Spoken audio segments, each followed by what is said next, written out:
This is the video for lesson 432, Distributive Property, Day 2. Daily learning target. By the end of the period, the students will combine like terms and use the distributive property. The in-class is 4-89 to 4-91, and the homework will be 4-98 to 4-102.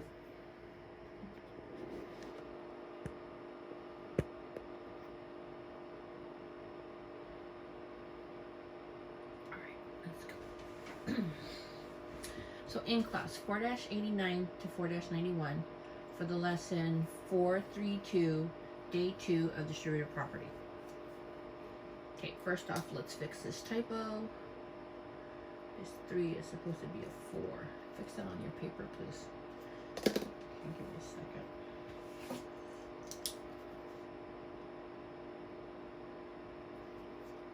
Well, that's better. Okay. Question 89. Parentheses in an algebraic expression allow you to show that tiles are grouped together. A. Build these steps with algebra tiles. Use an X to represent any number.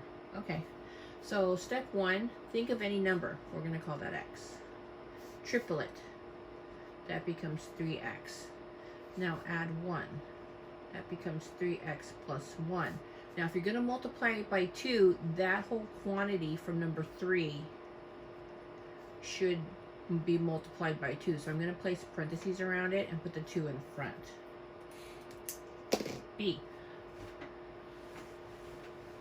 Look at the algebra tiles that you use to build the final step in part A. Write 2 different algebraic expressions to represent those tiles. So we have from step 4 in the previous question, 2 parentheses 3x plus 1, which means I have 2 sets of this. So if I have 2 sets of this and I distribute the 2 times 3x is 6x, and then 2 times 1 is 2. So if I had 3x plus 1 and then another 3x plus 1, I would end up with 6x plus 2.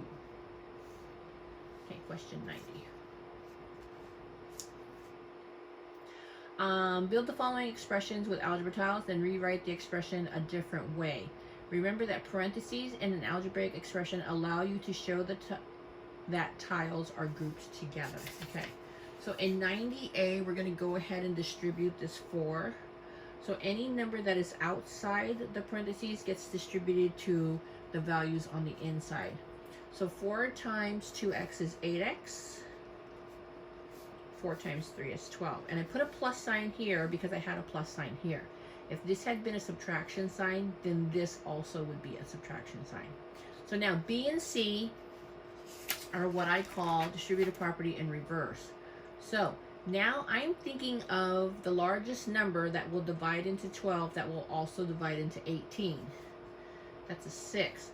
So 6 goes on the outside of the parentheses. So now go backward.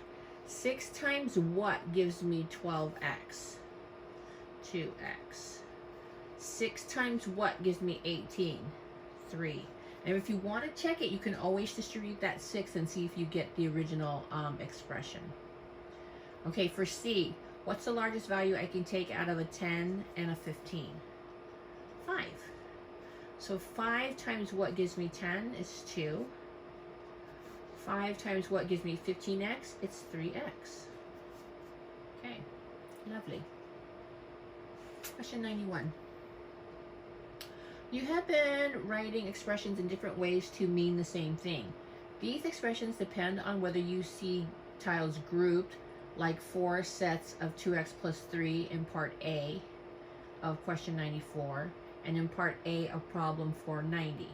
Or whether you see separate tiles, which are 8 X tiles and 12 unit tiles. These 2 expressions are equivalent based on a mathematical property called the distributive property. Use the distributive property to write an equivalent expression for 21x plus 7. So if I have 21x plus 7, what's the largest value I can take out of 21 and 7?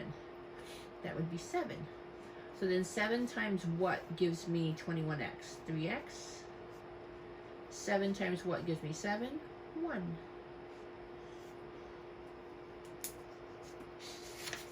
on the back. There's nothing on the back. We are finished. Alright. So your homework tonight is questions 4-98 to questions 4-102.